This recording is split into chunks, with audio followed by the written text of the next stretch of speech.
Ok, el otro texto donde se habla del juicio general es 2 de Pedro capítulo 3, versículo 3 al 13. El tema de la sección de esta carta es obviamente la certidumbre de la promesa de la segunda venida. Ustedes recuerdan cómo Pedro dice que algunos se estaban burlando del hecho de que Cristo viene, pero Cristo no viene. Entonces esa es la burla.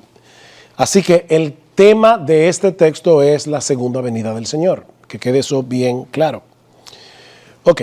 El día del Señor dice que vendrá como ladrón en la noche, es equivalente a la segunda venida de Cristo. A lo largo de todo el Nuevo Testamento, el día del Señor es el día de la segunda venida de Cristo. El término Señor designa a Jesucristo a lo largo de todo este pasaje, de hecho, a lo largo de toda la carta sin excepción. La conexión entre la mención de la promesa del Señor y la sustitución día del Señor nos obliga a identificar los dos acontecimientos. Dice en el versículo 9, el Señor no retarda su promesa. ¿Quién es el Señor? Cristo. Según algunos la tienen por tardanza, sino que es paciente para con nosotros, no queriendo que ninguno perezca, sino que todos procedan al arrepentimiento. Pero el día del Señor vendrá como ladrón en la noche. O sea que obviamente se está equiparando el día del Señor con la venida del Señor. El tiempo de este juicio entonces es la segunda venida de Cristo.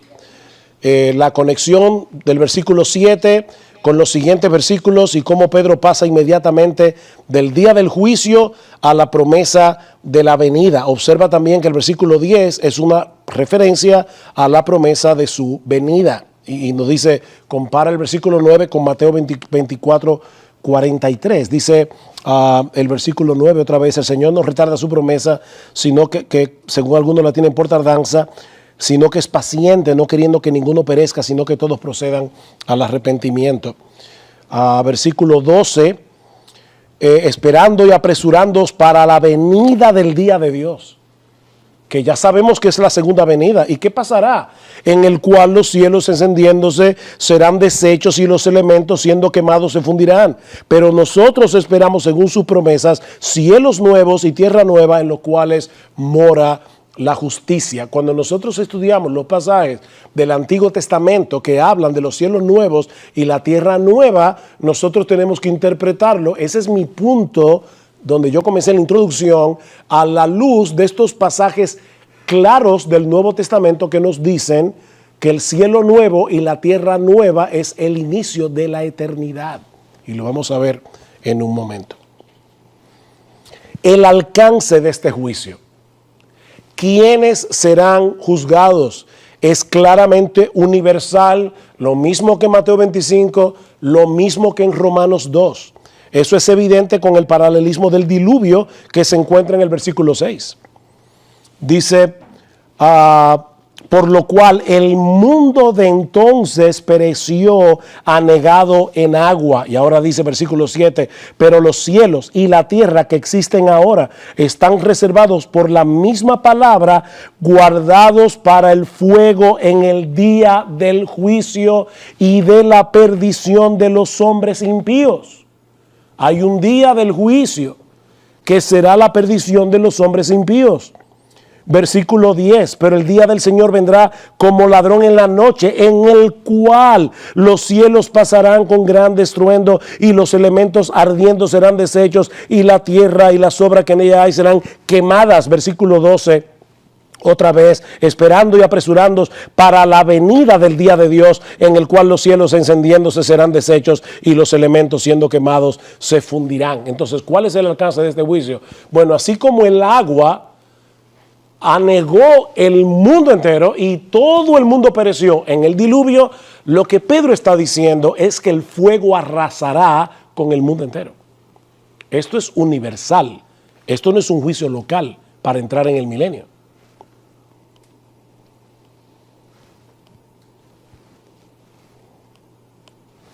Parece que se me descargó esto.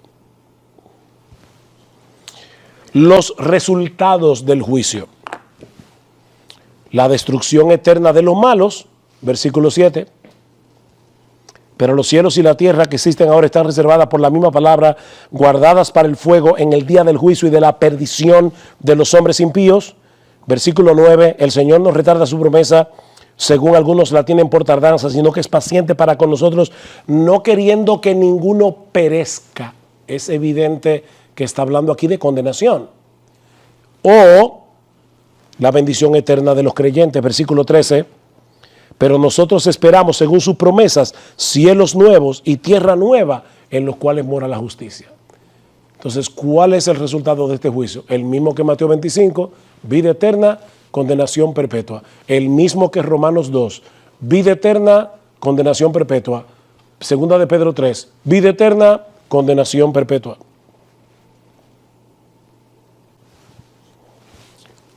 ¿Cuál es la escatología de Pedro? El mundo de entonces fue destruido por agua. El mundo que existe ahora será destruido por fuego. ¿Y qué viene después? Cielos nuevos y tierra nueva. De verdad, hermanos, no voy a gracias, hermano, que me hizo una observación, pero voy a decirlo de esta manera. Yo creo que la lectura natural del pasaje, la natural, es esta. Introducir 1000 años no deja de ser forzado. Y la única razón por la cual vamos a introducir esos 1000 años ahí es porque en Apocalipsis 20 se mencionan. Pero si no tuviéramos Apocalipsis 20, o, porque sí tenemos Apocalipsis 20, gracias al Señor, o si Apocalipsis 20 se pudiera interpretar de otra manera, que no sea un reino terrenal de personas en cuerpos naturales, en cuerpos glorificados, etcétera, entonces este esquema está muy claro. El esquema de Pedro, ¿cuál es? El mundo de entonces fue anegado en agua. El mundo que existe ahora será destruido por fuego. ¿Qué viene después? Cielos nuevos y tierra nueva, donde mora la justicia, porque ya los impíos fueron destruidos. De hecho, esa es la razón por la que Jesús no ha vuelto. Eso es lo que dice Pedro. Dice, si Jesús hubiera vuelto, ya no hubiera habido oportunidad. Entonces los elegidos tienen que salvarse en esta etapa porque después no habrá otra oportunidad. En el premilenialismo sí hay oportunidad, porque en el milenio todavía va a haber oportunidad para que personas en cuerpos naturales se conviertan. Pero lo que Pedro está diciendo es, no, precisamente ese es el problema. Cristo no ha vuelto todavía porque después de la segunda venida de Cristo ya no hay oportunidad. Ya no hay oportunidad. Es la destrucción de los impíos. Lo mismo que dice Mateo 25, lo mismo que dice Romanos capítulo 2. Ahí lo vemos todavía más claro. Yo no creo que necesitemos ver el primer círculo, porque eso ustedes, no creo que ahí nadie tenga problemas, que el mundo fue creado por la palabra, etcétera. El mundo que existe ahora está reservado para el fuego. Hay burladores, estamos en los postreros días, está en pie por la paciencia del Señor. ¿Y cuándo será consumado el mundo que existe ahora? En la parusía, versículo 4, en el día del Señor, en el día de Dios, en el día del juicio, versículos 10 al 12. Ese es el punto final del mundo que existe ahora.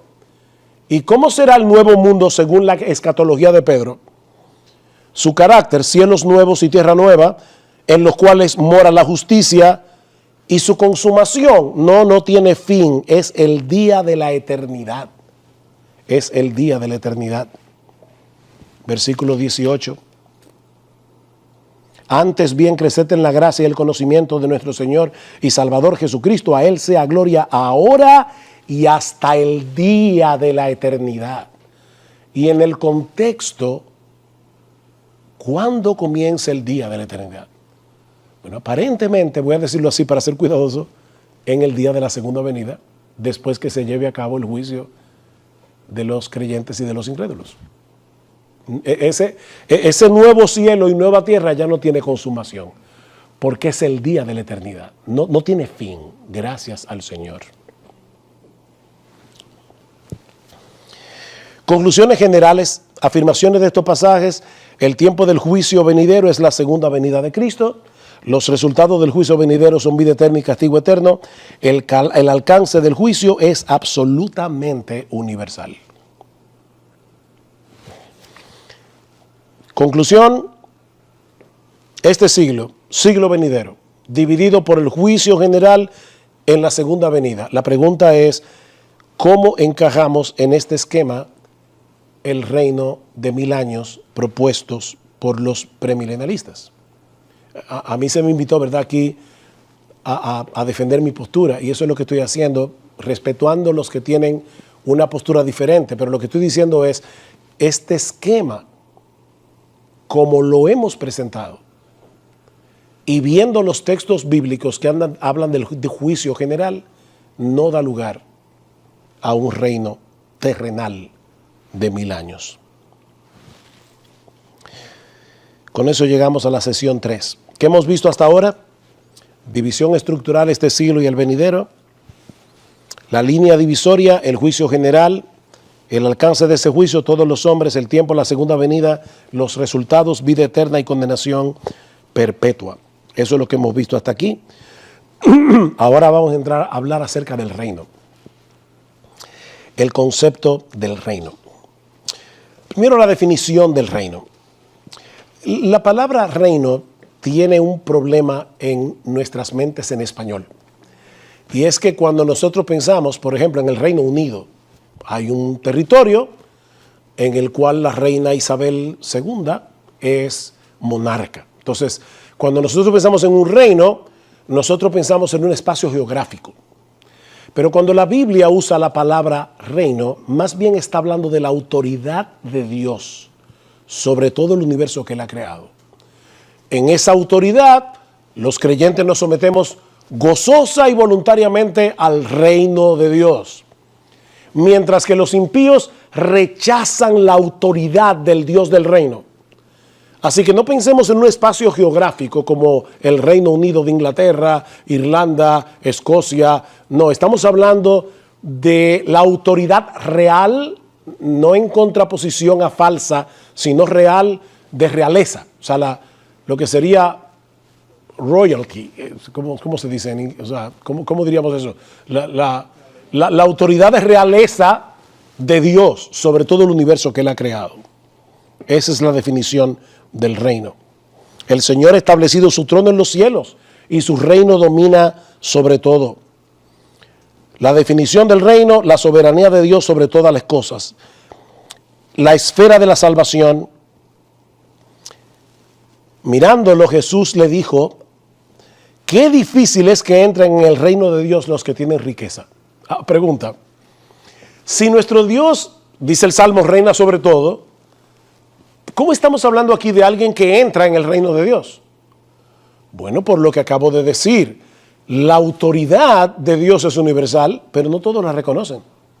Cuando uno se arrepiente de sus pecados y cree en el Señor Jesucristo, entonces a través del nuevo nacimiento uno entra en el reino de Dios, que es la esfera de la salvación, donde nosotros obedecemos a Cristo. No perfectamente, pero sí genuinamente, sinceramente, con un deseo de agradar al Señor.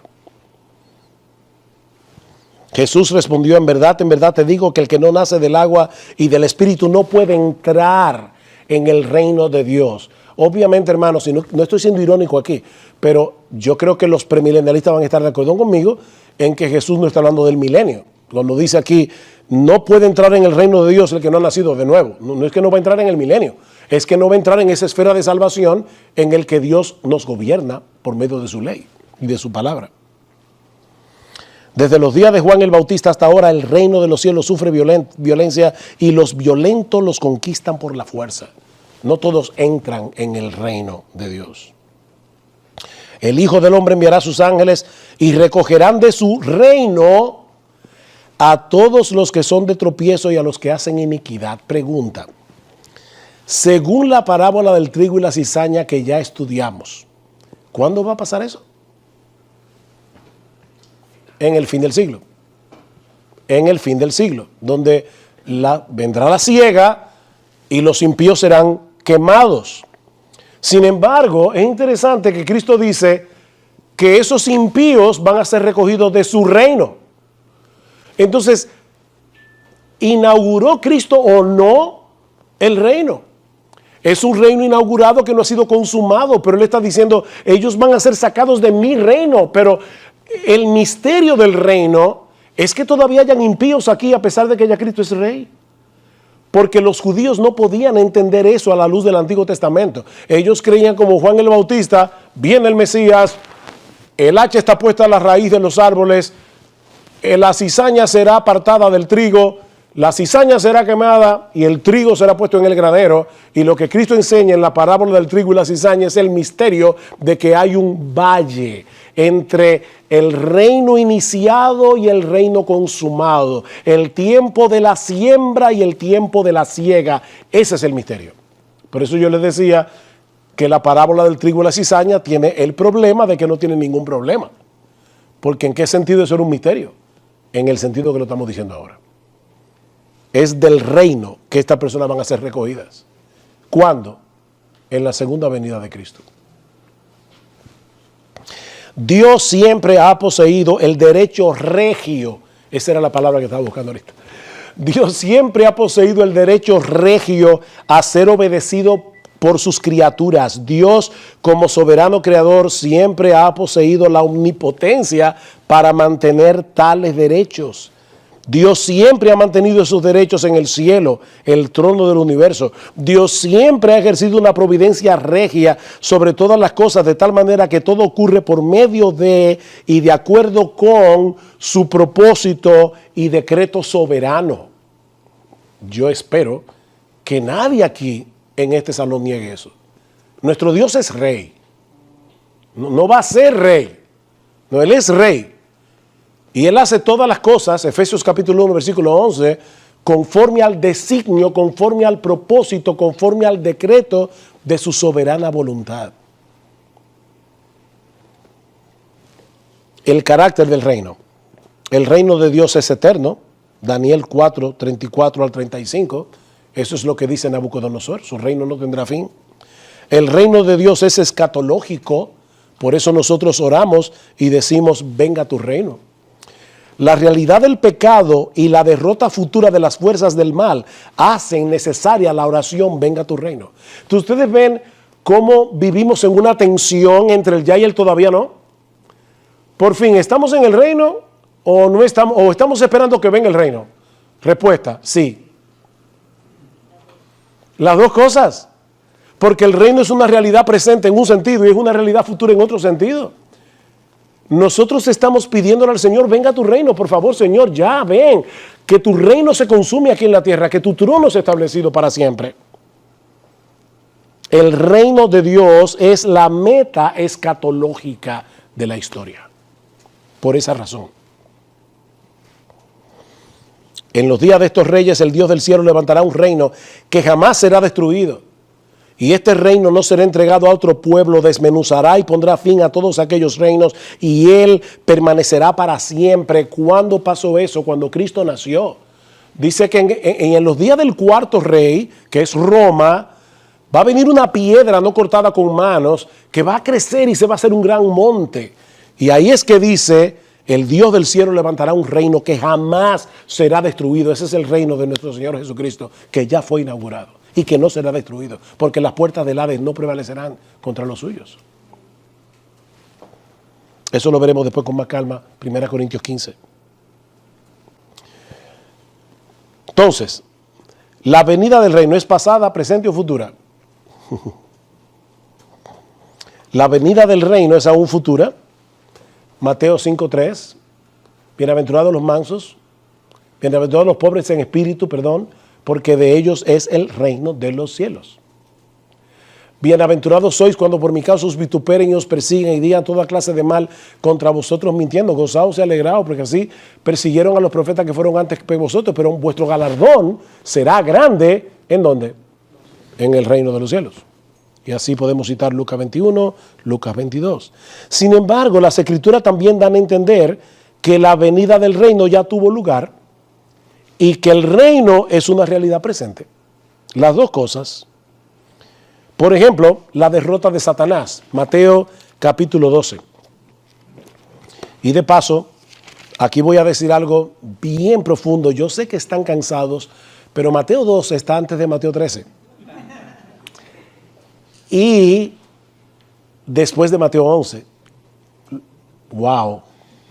Ahora, ¿por qué eso es importante? ¿Qué pasó en Mateo 11?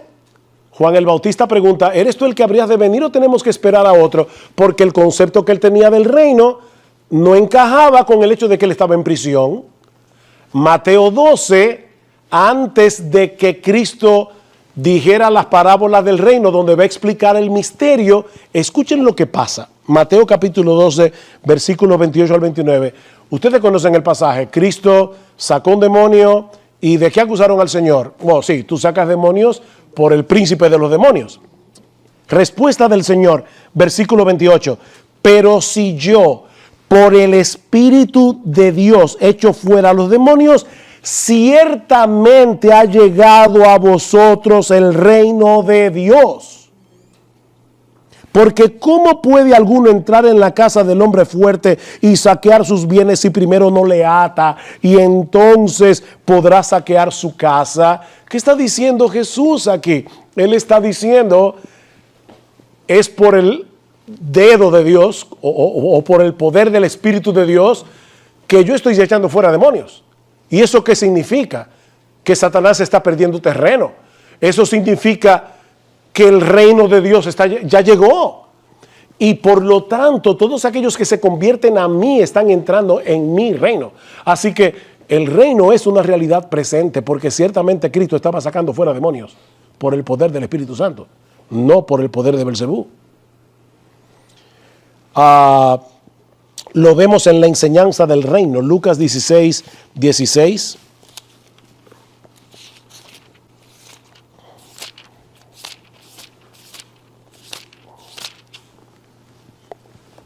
La ley y los profetas eran hasta Juan. Desde entonces el reino de Dios es anunciado y todos se esfuerzan por entrar en él. No todos se esforzarán por entrar en él. Todos se esfuerzan en el tiempo presente por entrar en ese reino. Y lo mismo podemos ver en Mateo capítulo 11, versículos 11 al 14.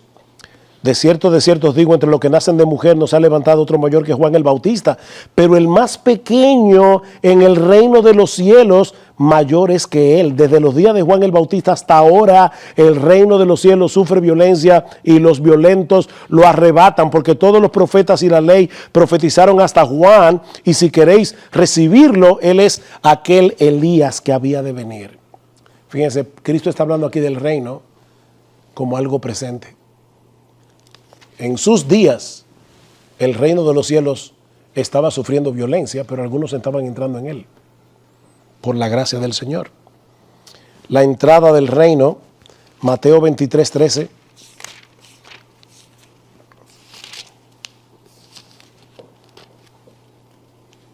Mas hay de vosotros, escribas y fariseos hipócritas, porque cerráis el reino de los cielos delante de los hombres.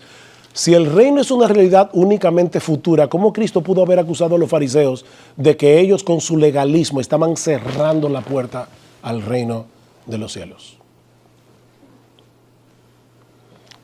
La presencia del rey demuestra que el reino ya llegó.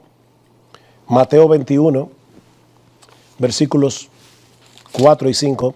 Y reitero, hermanos, yo sé que son muchos textos bíblicos, pero si no lo hacemos de esa manera, cualquiera puede pensar, bueno, eso es, tú lo estás sacando de yo no sé de dónde, pero lo estamos sacando de la Biblia. Mateo 21, versículos 4 al 5, dice: todo esto aconteció para que se cumpliese lo dicho por el profeta cuando dijo: decita la hija de Sión, he aquí tu rey viene a ti. El que entró el domingo de Ramos por Jerusalén fue el rey. Y por lo tanto, él trajo consigo el reino. Porque lo que hace el reino una realidad es que el rey esté ahí. Y el rey ya vino. Mateo 18, 36 dice: tú dices que yo soy rey, yo para eso he nacido. Le dice Jesús a Pilato. La predicación de los apóstoles, hermanos, ¿qué predicaban los apóstoles? Bueno, vamos a ver. Romanos capítulo 14, versículo 17. Bueno, deben comenzar por Hechos 28.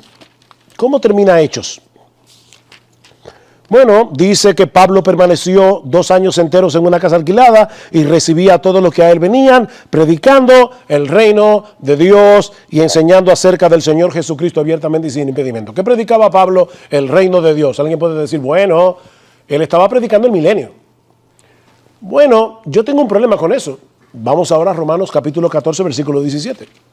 ¿Estaba predicando Pablo un reino futuro o estaba predicando Pablo un reino presente? Pablo dice en Romanos 14, 17, para hablar de la contienda que tenían los hermanos débiles con los hermanos fuertes, dice en el versículo 17, porque el reino de Dios no es comida ni bebida, sino justicia, paz y gozo en el Espíritu Santo. Él está diciendo, ustedes ahora mismo no se están comportando como verdaderos ciudadanos del reino de Dios, porque el reino de Dios no es para estar peleando por comidas y bebidas. El reino de Dios consiste en otra cosa. Primera a los Corintios, capítulo 4, versículos 19 al 21. Pero iré pronto a vosotros, si el Señor quiere, y conoceré no las palabras, sino el poder de los que andan envanecidos, porque el reino de Dios no consiste en palabras, sino en poder. O sea, Pablo está diciendo a los superapóstoles que había en la iglesia de Corintios, falsos apóstoles, y que estaban atacando a Pablo, dice, cuando yo vaya a Corinto, vamos a ver el poder de esos superapóstoles, porque si ellos de verdad son apóstoles de Cristo, sus palabras deberían tener poder transformador. ¿Saben por qué? Porque el reino de Dios no consiste en palabras, el reino de Dios consiste en un poder que transforma vidas. No está hablando de algo futuro. Colosenses capítulo 1, versículo 13.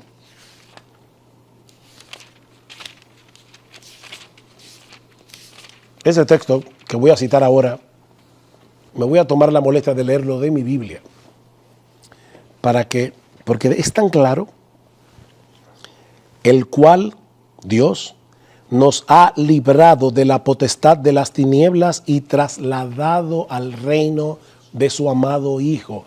¿Estamos en el reino, sí o no? Porque aquí dice claramente que nosotros hemos sido trasladados ya. Eso pasó al reino de su amado Hijo. El reino es una realidad presente. Hebreos 12, 28.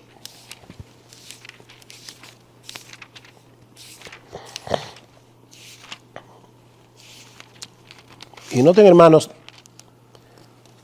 que estamos citando textos de tantos lugares, de los evangelios, de las cartas de Pablo, de las cartas generales, porque esta es una enseñanza que permea todo el Nuevo Testamento. Así que, recibiendo nosotros un reino inconmovible, tengamos gratitud. Habiendo recibido un reino inconmovible, tengamos gratitud.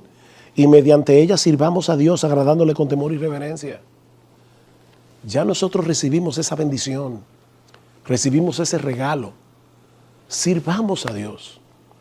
Que de paso, hermanos, una de las cosas que me da tristeza es que a veces en esta controversia del premilenialismo, amilenialismo, postmilenialismo, pretribulacionismo, dispensacionalismo, de verdad a veces perdemos de vista de qué se trata esto. Nosotros fuimos salvos por la gracia de Dios y el amor de Cristo debe constreñirnos a vivir para Él.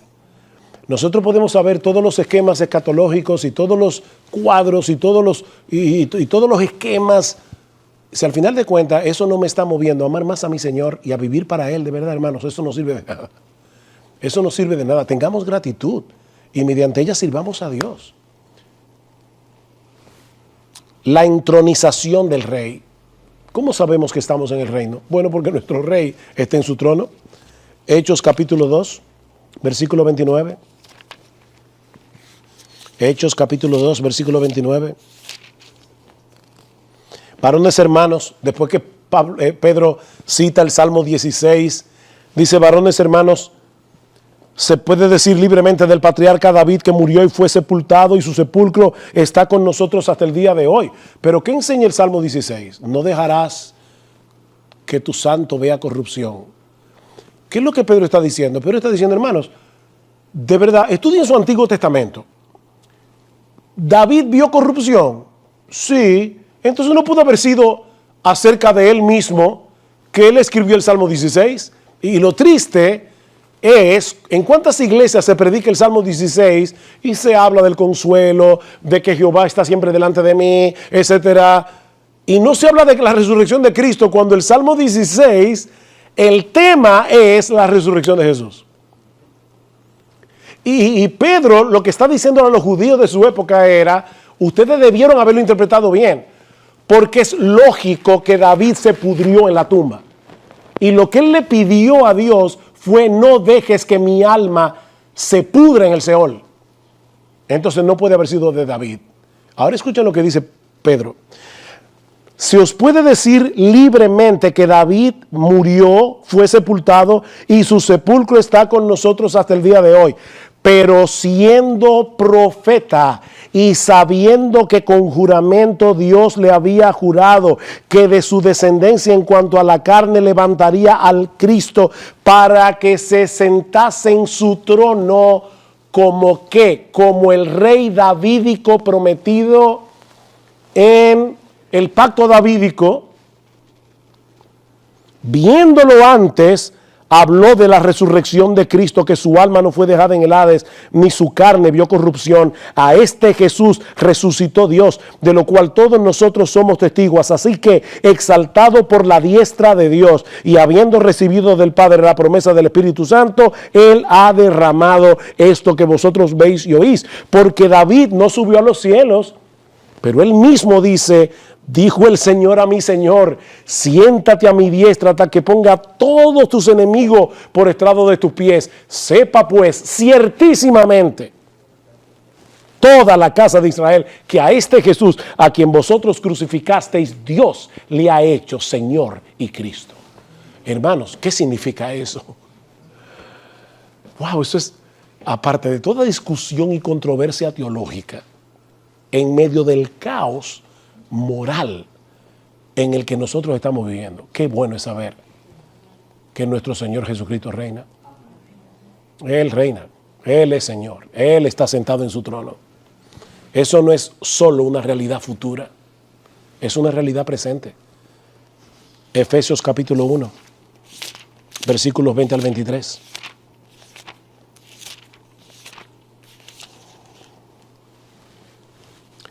La cual operó en Cristo, el poder que operó en nosotros para salvarnos. Alguna gente cree como que creer es algo tan sencillo. Dice, no. El poder que operó en nosotros para salvarnos es el poder que operó en Cristo, resucitándole de los muertos y sentándole a su diestra en los lugares celestiales, sobre todo principado y autoridad y poder y señorío y sobre todo nombre que se nombra no solo en este siglo, Él está reinando en este siglo, sobre todo poder, autoridad, señorío en este siglo, sino también en el venidero. Nuestro Señor es Rey. El tema de las parábolas es indiscutiblemente la venida del reino. De verdad, hermanos, si quieren, tómenle una foto para poder avanzar. Alguien me preguntó, ¿vamos a llegar a Apocalipsis 20? Y yo le dije, bueno, espero llegar ahí. Pero en todos esos textos, ¿de qué se habla? De la venida del reino. El énfasis común de estas parábolas es clarificar en la mente de los discípulos el verdadero carácter del reino por causa de los conceptos equivocados que ellos tenían. Y ahí se cita Mateo 3 en la predicación de Juan el Bautista. ¿Recuerdan cuando, que ya lo he citado varias veces, que Juan el Bautista decía, ya la raíz está, el hacha está puesta a la raíz de los árboles? Para Juan el Bautista llegó el Mesías y acabó con todo. Él no entendió que el reino iba a tener una etapa de siembra y una etapa de siega. Parábola del sembrador. La presencia del reino es consistente con el rechazo de la palabra y la consecuente falta de frutos en la vida de algunos que la oyen. Algunos pueden decir, ¿cómo es posible que ya estemos en el reino, que el rey esté reinando y que algunos rechacen la palabra? Bueno, la parábola del sembrador nos aclara eso. La presencia del reino es indicada y vindicada por los increíbles frutos que da la palabra en aquellos que la recibe, a 30, a 60 y a 100 por uno. Eso era una cosecha Y no inusual, no casi imposible en los días del Señor tener una cosecha a 30, a 60 y a 100 por uno. Pero ese es el poder del rey en aquellos que reciben la palabra. La parábola del trigo y la cizaña, como ya vimos, esta parábola indica que el reino de Dios viene en dos etapas.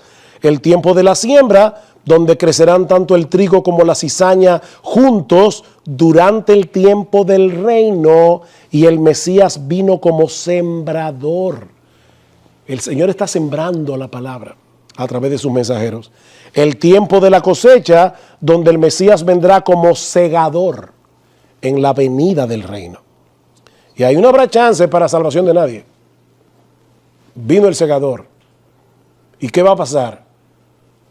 La cizaña será quemada en fuego y el trigo de Dios, los discípulos verdaderos del Señor, reinarán, dice que resplandecerán como el sol en el reino de su Padre. Parábola de la red. Nosotros tenemos una primera etapa de recoger peces y una segunda etapa donde lo malo es echado fuera. ¿Cuándo? Cuando los ángeles apartarán a los malos de los buenos, y Cristo dice, eso va a ocurrir al final del siglo, en el fin del siglo, lo que separa este siglo del venidero. Mientras tanto, tanto el malo como el bueno coexisten juntos. Parábola del tesoro y la perla. El reino está presente en una forma escondida e inesperada. Es un tesoro escondido en un campo. Y hay algunos buscando la perla. Jesús nos dice que para poseer este reino escondido debe haber un sacrificio total. Vende todo lo que tienes y compra la perla. Pero vale la pena. Pero ese reino está escondido. El impío no lo ve. O sea, el impío no ve a nosotros como los pobres cristianos. Ellos no nos ven como personas que somos ciudadanos del reino de los cielos. No, porque ese reino, ese es el punto de esta parábola, está escondido todavía. Hermanos, ustedes se dan cuenta por qué Cristo dijo, les voy a enseñar el misterio del reino de los cielos, porque estos detalles no estaban en la mente del judío común. Ellos esperaban que el Señor iba a venir en un caballo blanco, iba a aplastar al imperio romano y los judíos iban a reinar sobre el mundo entero. Dicen, no, ese reino está, pero en una forma escondida. No está visible todavía de esa forma. Parábola de la semilla de la mostaza y la levadura. Jesús afirma que su insignificancia presente y aparente de sí mismo y de sus discípulos no es obstáculo para la presente manifestación del reino, el cual un día tendrá dominio supremo. La presente manifestación del reino puede verse como una semilla de mostaza con un poco de levadura. Un día el reino crecerá de una pequeña semilla de mostaza a un gran árbol, o ese poco de levadura le dará toda la masa. Y eso no es postmilenialismo, porque Cristo dice claramente que será cuando el Hijo del Hombre venga en su gloria. Eso no se va a lograr por el hombre. No es el hombre que va a lograr eso, es Cristo cuando regrese en gloria. Entonces, en conclusión, la fase inaugural del reino, Mesías como sembrador, mezcla de bien y mal, el sacrificio total es necesario, la palabra del reino es predicada, la palabra infructífera en muchos, pero fructífera asombrosamente en otros, y un increíble crecimiento del reino. ¿Quién pudo pensar en el siglo I, cuando el Señor Jesucristo murió en una cruz, o cuando en el aposento alto habían 120 personas, que la iglesia de Cristo iba a llegar a donde llegó? Bueno, ese es el avance del reino. La fase consumada del reino, el Mesías viene como segador, la separación del justo del malo, el castigo del malo, la gloria del justo, las naciones traídas bajo un reino.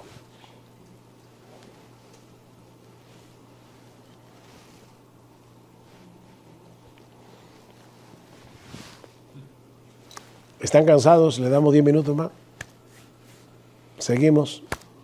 Narciso, ¿qué hacemos? Seguimos.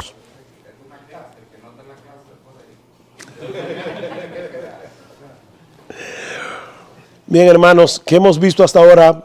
Este esquema, sí, este siglo, el siglo venidero, dividido por el juicio general y la segunda venida de Cristo. Insisto, en nuestro esquema, como entendemos la Escritura, No vemos dónde puede encajar aquí un milenio, donde habrá personas con cuerpos naturales, donde habrá muerte, donde habrá pecado. Yo creo que los textos como Isaías 65 tienen una interpretación clara en el Nuevo Testamento refiriéndose a la eternidad, no a un milenio, a la eternidad. Y de hecho me sorprende, no voy a hablar de Isaías 65 porque yo no voy a criticar este libro, aunque lo he hecho referencia varias veces, pero en el mismo texto de Isaías al final dice claramente, no harán más mal en todo mi santo monte. O sea, el nuevo cielo y nueva tierra del que habla Isaías es un tipo de reino en el que ya no habrá mal, pero en el reino premilenial sí habrá mal al final.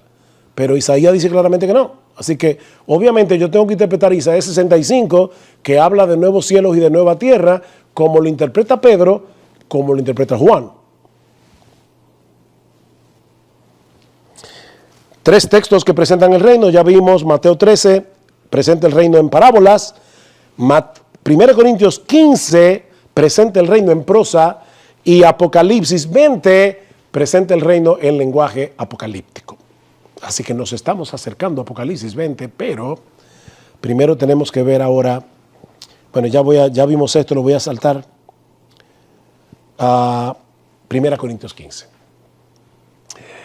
Este texto, hermanos, es extremadamente importante, porque aquí vemos el reino en prosa. Recuerden Números 12.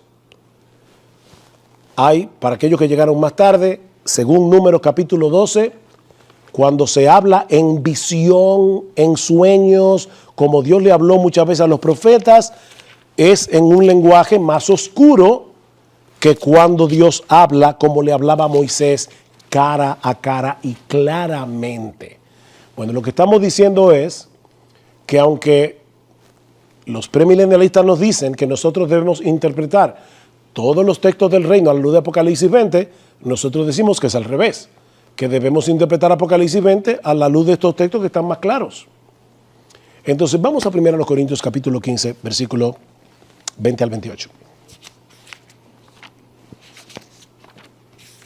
1 Corintios capítulo 15, versículo 20. Este texto sí lo voy a tener que leer.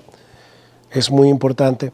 Mas ahora Cristo ha resucitado de los muertos, primicia de los que durmieron es hecho, porque por cuanto la muerte entró por un hombre, también por un hombre la resurrección de los muertos. Porque así como en Adán todos mueren, también en Cristo todos serán vivificados. Pero cada uno en su debido orden. Cristo las primicias, luego los que son de Cristo en su venida, luego el fin. Aquí es donde los premilenialistas introducen el milenio. Yo les decía que ellos ven la misma brecha que había en el Antiguo Testamento, ellos la ven en el Nuevo Testamento. Y eso les permite hacer una brecha de no estoy siendo irónico, hermano, pero si es dispensacionalista, una brecha de 1007 años. Pero aquí lo que dice es, luego el fin, cuando entregue el reino al Dios y Padre, cuando haya suprimido todo dominio, toda autoridad y potencia, porque preciso es que Él reine hasta que haya puesto a todos sus enemigos debajo de sus pies, y el postrer enemigo que será destruido es la muerte. Porque todas las cosas las sujetó debajo de sus pies. Y cuando dice que todas las cosas han sido sujetas a Él, claramente se exceptúa aquel que sujetó a Él todas las cosas, es decir, el Padre. Pero luego que todas las cosas le estén sujetas, entonces también el Hijo mismo se sujetará al que le sujetó a Él todas las cosas, para que Dios sea todo en todos. La pregunta es, ¿se puede introducir 1000 años entre el versículo 23 y el 24? Vamos a ver. Este pasaje es la respuesta de Pablo a la negación herética de la resurrección, ¿verdad? Recuerden, Pablo establece algunos corintios, como tenían una visión platónica de las cosas, decían, ¿y cómo es posible que este cuerpo vaya a resucitar? Recuerden que los griegos, influenciados por Platón, creían que el cuerpo era malo, lo físico, y que el alma era buena. Por eso es que lamentablemente muchos místicos de la Edad Media, como Teresa de Jesús, veían este cuerpo como una prisión del alma. ¿Recuerdan aquel famoso poema de Esta cárcel y estos hierros en que el alma está metida, solo esperar la salida me causa un dolor tan fiero que muero porque no muero. O sea, ella veía el cuerpo humano como una cárcel, como una prisión del alma. Bueno, algunos corintios lamentablemente estaban viendo las cosas así. Y dicen, ¿cómo que va a haber una resurrección? Y Pablo dice, si no hay resurrección, entonces Cristo tampoco resucitó. Y si Cristo no resucitó, vana es nuestra fe. Así que en los versículos 1 al 11, Pablo establece las bases para refutar ese pensamiento. El hecho de que obviamente Cristo resucitó y muchos lo vieron resucitado. Versículos 12 al 28, Pablo lleva su argumentación a través de dos líneas de pensamiento. Del 12 al 19, Pablo argumenta que negar la resurrección es negar el evangelio. Eso no lo tengo que probar, ¿verdad? Negar la resurrección es negar el evangelio. En los versículos 20 al 28, que la resurrección de Cristo asegura la resurrección de su pueblo. O sea, recuerden, ¿cuál es el problema de los corintios? No podemos aceptar que hay una resurrección. Pero es que Cristo resucitó, versículos 1 al 11. Es que si Cristo no resucitó, el evangelio es vano, versículos 2 al 19. Es que el hecho de que Cristo resucitó asegura nuestra resurrección. Ese es el argumento en sentido general. Este vistazo general aclara puntos importantes para el entendimiento de este pasaje. La relevancia para el asunto que nos ocupa lo vemos en los versículos 24 al 28, donde Pablo nos muestra que el tema de la resurrección está íntimamente relacionado con el reino de Dios. Ya lo leímos. Se me cerró la Biblia. El tema del pasaje, ya lo dijimos, es la resurrección de Cristo y de los creyentes. El alcance de este pasaje solo se refiere a la resurrección de los creyentes. La resurrección de los impíos es irrelevante al tema. Obviamente, porque Pablo no está hablando de ese tema.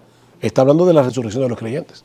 La idea central de este pasaje, el propósito de Pablo al introducir el tema del reino de Dios es subrayar la absoluta necesidad de la resurrección de los creyentes. ¿Por qué es absolutamente necesario? Si ustedes conocen 1 Corintios 15, deben poder responder esta pregunta. ¿Por qué es absolutamente necesaria la resurrección de los creyentes a la luz del reino de Dios que viene?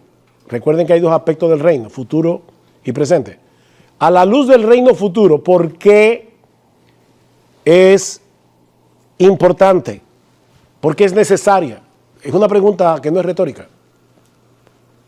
Lo dice el texto. No tienen que ir más lejos de 1 Corintios 15. Porque la carne y la sangre no pueden heredar el reino de Dios. Eso va a decir Pablo más adelante. 1 Corintios 15. ¿Qué dice Pablo? Al final. He aquí os digo un misterio. Perdón, versículo 50. Pero esto os digo, hermanos, que la carne y la sangre no pueden heredar el reino de Dios, ni la corrupción hereda la incorrupción. Así que el tema de la resurrección y el tema del reino están íntimamente conectados. Hay que resucitar para entrar en ese reino, en el reino futuro, en los nuevos cielos y la nueva tierra. Entonces, ¿qué es lo que Pablo nos presenta en 1 Corintios 15? Lo mismo que Mateo 13. Las dos etapas del reino. Solo que Pablo lo presenta como, en vez de el tiempo de la siembra, Pablo lo presenta como el tiempo de la conquista. Cristo está conquistando a sus enemigos hasta que ponga a todos tus enemigos por estrado de tus pies. ¿Cuándo comienza este reino de conquista? Cuando Cristo fue entronizado en su resurrección. Versículo 23. Pero cada uno en su debido orden. Cristo a las primicias. Ya sabemos por otros textos del Nuevo Testamento que cuando Cristo resucitó, ¿qué hizo? Se quedó en Palestina dando vueltas. ¿Qué hizo Cristo? Respondan, no se preocupen. Ascendió a los cielos y está sentado a la diestra del Padre. Así que ya Cristo fue entronizado y ahí estará, dice el texto, hasta que ponga a todos tus enemigos por estrado de tus pies. Es preciso que Él reine hasta que ponga a todos tus enemigos por estrado de tus pies. Eso está pasando ahora. Cristo está reinando y está poniendo a todos sus enemigos por estrado de sus pies a través de la salvación. Porque no olviden que el tema de 1 Corintios 15 es la resurrección de los creyentes. La resurrección de los impíos no está contemplada. El Señor está salvando almas, está sembrando por medio de la palabra, está conquistando a sus enemigos. Salmo 110, tus enemigos se te ofrecerán voluntariamente en el día de tu poder. Cristo no tiene mercenarios en su ejército. Nosotros nos ofrecemos voluntariamente a pelear por Él, espiritualmente hablando. Y aquel sea nuestro rey. Así que Cristo fue entronizado en su resurrección y ascensión. Ahí comenzó su reino de conquista. ¿Cuándo termina? Dice Pablo, cuando el último enemigo, la muerte, es destruido por Cristo en la resurrección de su pueblo en su segunda venida. Ahí termina el reino de conquista, para comenzar el reino eterno.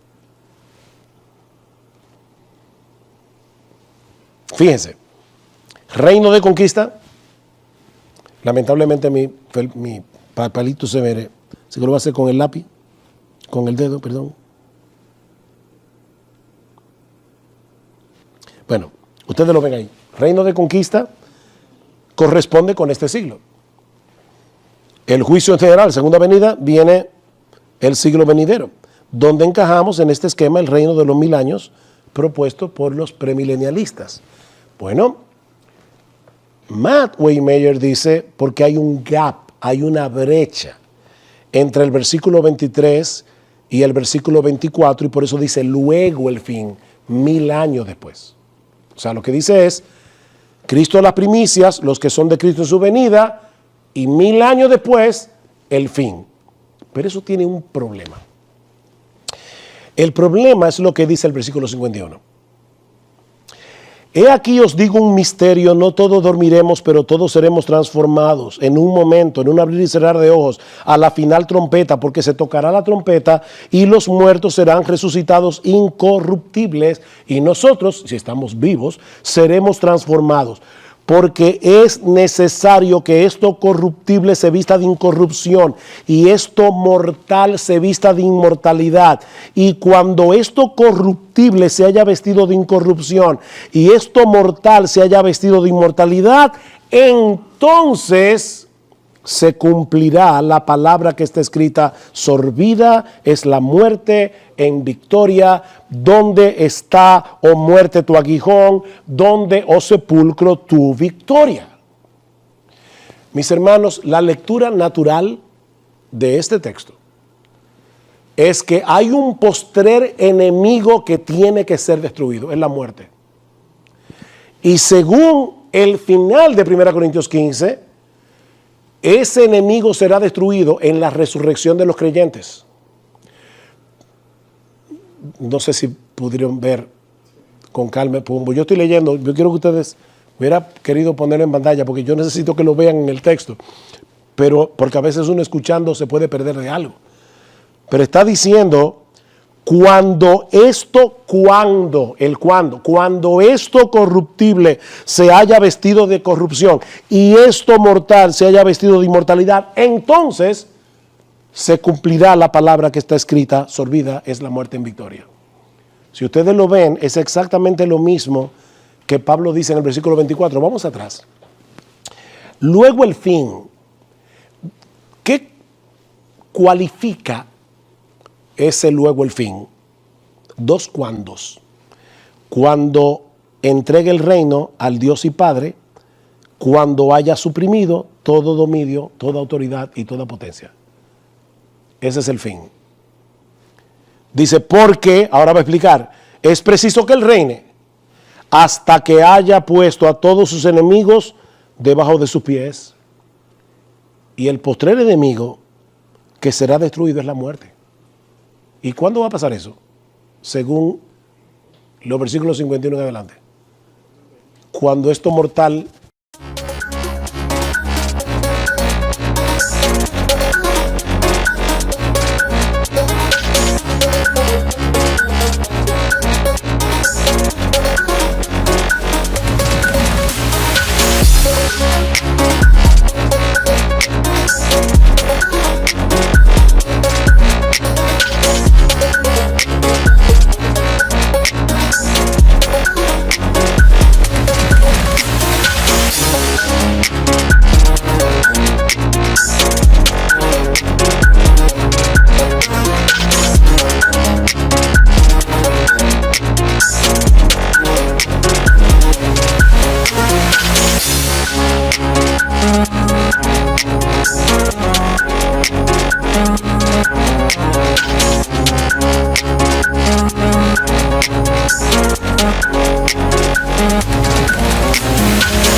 se vista de inmortalidad y esto corruptible se vista de incorrupción. Hermanos, el texto lo que está enseñando es que en ese momento, en la resurrección de los creyentes, la muerte será vencida. La muerte ya no será más. Ni al final del milenio, ni en ningún otro momento. La muerte se acabó. Eso es lo que está enseñando Pablo en ese pasaje. No hay lugar para meter 1000 años entre el versículo 23 y el 24. De verdad, hermano, meter una brecha ahí es volver a las brechas del Antiguo Testamento, pero en la prosa natural que Pablo está diciendo ahí, no cabe. No cabe, definitivamente. Recuerden, yo estoy defendiendo mi punto, ¿verdad? Por eso creo en lo que creo. Y no olviden que yo era dispensacionalista, pretribulacionista, premilenialista. O sea, yo conozco el otro campo. Yo estoy tratando de no hacer un muñeco de paja de lo que creen mis hermanos premilenialistas. Porque yo era premilenialista. Yo entiendo ese campo porque yo vengo de ahí. Pero hermanos, de verdad, yo no veo eso. Ni lo veo en Mateo 13, en las parábolas del reino, ni lo veo en 1 Corintios capítulo 15. Yo veo un esquema, como yo le decía al principio, muy simple. Cuando digo simple, no me estoy refiriendo a lo que me dijiste ahorita. No, estoy diciendo simple en el sentido de que es un esquema que solo tiene 2 gavetas. Es como cuando nos vamos a mudar en una casa, ¿verdad? Mujeres que están aquí pueden entender eso perfectamente. Y hay una despensa en la cocina y la despensa no tiene tramo. Entonces tú dices, la despensa no me sirve de nada. Yo necesito que le pongas tramos para poder organizar las cosas. Bueno, lo que estamos diciendo, que yo digo que es simple, no estoy diciendo el que no piense como yo, ¿cómo puede ser que no lo esté viendo? No, lo que estoy diciendo es que el esquema escatológico de la Biblia es sencillo y simple porque solo tiene 2 tramos, este siglo y el venidero. O todo cabe en este siglo o en el siglo venidero, no hay otro tramo. Entonces, es en ese sentido que estoy diciendo que es muy simple. Pudiera decir muchas cosas, todavía estoy grabando, porque voy a recomendar, de verdad, yo no voy a poder entrar en Apocalipsis 20 con todos los detalles, pero los que pueden leer en inglés, yo creo que el mejor comentario o uno de los mejores comentarios que hay de Apocalipsis capítulo 20 se encuentra en el libro de Revelation de G.K. Beale, que es un erudito del Nuevo Testamento, y él dedica más de casi 70 páginas solamente a Apocalipsis 21 al 10. Y es interesante ver cómo Bill conecta Apocalipsis 20 con Ezequiel 37, 38 y 39, porque es casi una reiteración de esos pasajes. Y en ese sentido, yo creo que es bueno que veamos ese pasaje de Apocalipsis 20 a la luz de toda la historia de la